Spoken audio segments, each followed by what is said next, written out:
Am 9. Oktober 2024 verschwindet der 34-jährige Hobbyschatzsucher Oliver K. spurlos. Sein Fahrrad wird in der Nähe eines stillgelegten Stollens bei Frohnau gefunden. Einige persönliche Gegenstände bleiben zurück, doch von ihm selbst fehlt jede Spur. Der Stollen, Teil eines alten Bergwerks im Erzgebirge, ist nicht nur ein faszinierendes historisches Relikt, sondern auch ein Gegenstand jahrzehntealter Spekulationen.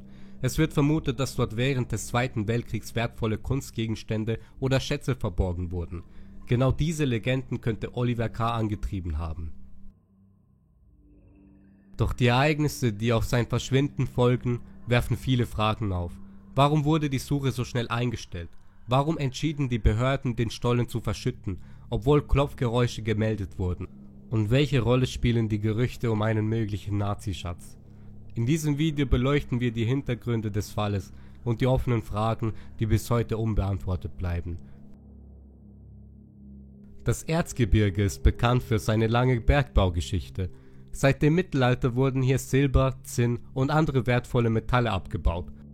Doch während des Zweiten Weltkriegs geriet diese Region in den Fokus der Nationalsozialisten. Die Nazis nutzten Bergwerke und Stollen in ganz Deutschland und besetzten Gebiete, um wertvolle Ressourcen zu sichern und möglicherweise auch um Schätze zu verstecken. Kunstwerke, Goldbarren und wichtige Dokumente wurden an abgelegene Orte gebracht, um sie vor den Alliierten zu schützen. Der Stollen bei Frohnau gehört zu diesen Orten, um die sich zahlreiche Legenden ranken. Historiker und Schatzsucher vermuten, dass hier möglicherweise wertvolle Gegenstände verborgen wurden. Dokumente, die nach dem Krieg auftauchten, deuten darauf hin, dass die Nazis in dieser Region geheime Lager errichtet haben könnten. Diese Geschichten ziehen seit Jahrzehnten Abenteurer und Schatzsucher an, die davon träumen, ein Stück Geschichte zu bergen. Auch Oliver K. könnte von diesen Legenden fasziniert gewesen sein. Doch wie viel Wahrheit steckt wirklich hinter diesen Geschichten? Es war ein gewöhnlicher Tag, als Oliver K. in die Richtung des Stollens aufbrach. Ausgestattet mit seinem Fahrrad, einer kleinen Tasche und einigen Werkzeugen machte er sich auf den Weg in den dichten Wald, sein Ziel ein stillgelegener Stollen. Für Oliver war es nicht das erste Mal, dass er diesen Ort besuchte. Er liebte es, solche verlassenen Orte zu erkunden, immer auf der Suche nach Spuren der Vergangenheit. Doch an diesem Tag sollte etwas anders sein, denn dies war das letzte Mal, dass ihn jemand sah. Das Fahrrad, das Oliver mitgebracht hatte, wurde später am Rand eines Waldwegs gefunden. Es stand dort ordentlich abgestellt, als hätte er geplant, bald zurückzukehren. Neben dem Fahrrad lagen einige persönliche Gegenstände, darunter Werkzeuge, die er vermutlich für die Erkundung des Stollens mitgenommen hatte. Doch es gibt ein Detail, das Fragen aufwirft. Warum ließ Oliver sein Fahrrad an diesem Ort zurück? War es ein geplanter Zwischenstopp oder deutet dies auf etwas anderes hin? Es gibt keine Berichte, dass diese Gegenstände jemals forensisch untersucht wurden, etwa auf Fingerabdrücke oder DNA. Und außerdem habe ich unter dem Video ein Video verlinkt in der Beschreibung. Das ist ein Interview, da könnt ihr nochmal sehen, wie das ausgesehen hätte und dass man das Fahrrad so einfach erkennen hätte können, das ist schon ein bisschen merkwürdig. Es ist alles ein bisschen fragwürdig. Auch, dass die Bergsicherheit das Fahrrad vom Straßenrand aus während dem Fahren gesehen hätte, das ist auch merkwürdig. Und dass sie erst nach 2 Tagen Oliver K. als vermisst gemeldet haben oder beziehungsweise sich gesorgt haben um dieses Fahrrad und die Gegenstände. Suchende, die später in der Nähe des Stollens waren, berichten von seltsamen Geräuschen, Klopfen und Pfeifen, das aus dem Inneren des Bergwerks zu kommen schien. Solche Geräusche sind in stillgelegten Stollen äußerst ungewöhnlich und wurden sofort mit Oliver K. in Verbindung gebracht.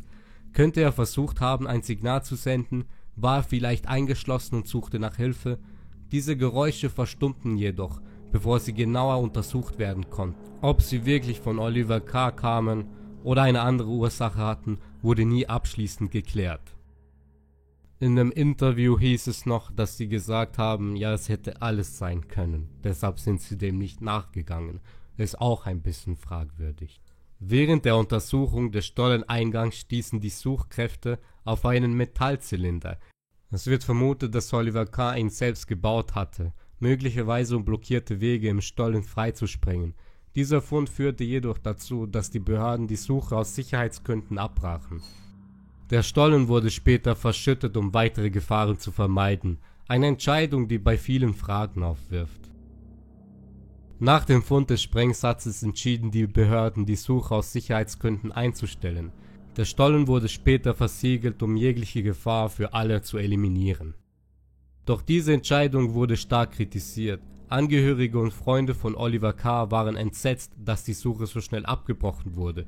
Mehrere Experten boten ihre Hilfe an, darunter Geophysiker, die den Stollen mit modernster Technik hätten scannen können, kostenlos, doch diese Angebote wurden abgelehnt.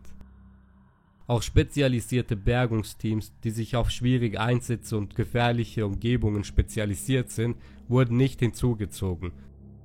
Hätte man diese Leute in die Suche mitbezogen, mit diesen Ressourcen gesucht, wäre vielleicht Erfolg da gewesen. Aber warum hat man das alles abgelehnt? Das ist alles fragwürdig. Fragen über Fragen, aber keine Antworten.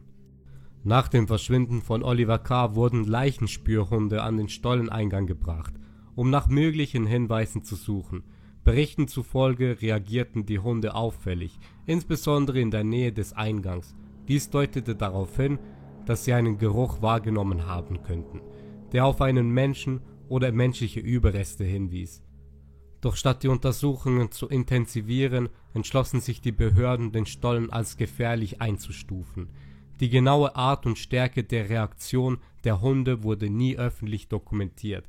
Kritiker bemängelt, dass diese Hinweise nicht ausreichend geprüft wurden.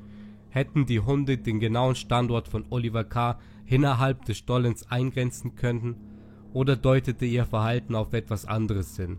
Diese Frage bleibt unbeantwortet, da keine weiteren Maßnahmen ergriffen wurden, um die Beobachtung der Hunde zu bestätigen.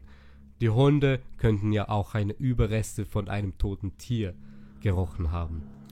Auch die moderne Technologie hätte in diesem Fall entscheidend sein können. Geophysikalische Bildgebung, eine Methode, die den Untergrund mittels Radar oder seismischer Wellen abbildet, wurde angeboten. Experten hätten den Stollen scannen können und möglicherweise Hohlräume oder Hinweise auf Olivers Verbleib finden. Dieses Angebot wurde aber abgelehnt, wie so viele Angebote.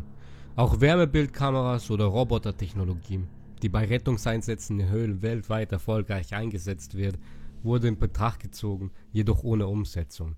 Dies wirft die Frage auf, wurden wirklich alle Optionen ausgeschöpft, um Oliver zu finden? Das ist unsere Frage, die wir haben. Es ist auch eine Frage des Geldes, glaube ich, für Deutschland, für den deutschen Staat, da wirklich Hilfe zu leisten. Ich verstehe nicht, warum das so ist. In anderen Ländern läuft das Ganze ganz anders ab. Also ich bin mega enttäuscht von den Behörden. Verschiedene Theorien ranken sich um den Verbleib von Oliver K. und die Ereignisse im Stollen. Was könnte passiert sein? Hier sind einige mögliche Szenarien. Ein tragisches Unglück. Oliver könnte in einem instabilen Stollen verirrt oder durch einen Einsturz eingeschlossen worden sein. Die Klopfgeräusche könnten ein verzweifelter Versuch gewesen sein, auf sich aufmerksam zu machen. Die Einwirkung Dritter. Kritiker fragen, ob möglicherweise eine andere Person involviert war. Könnte jemand bewusst Spuren manipuliert oder den Stollen unzugänglich gemacht haben, um etwas zu verbergen? In dem Video, das ich euch unten verlinke, da wird auch noch über 2 andere Schatzsucher gesprochen, die anscheinend im Wald nach Schätze gegraben haben und dann ein Mann gekommen ist, ein Wolfgang Köhler, der sie beobachtet habe im Wald während der Schatzsuche.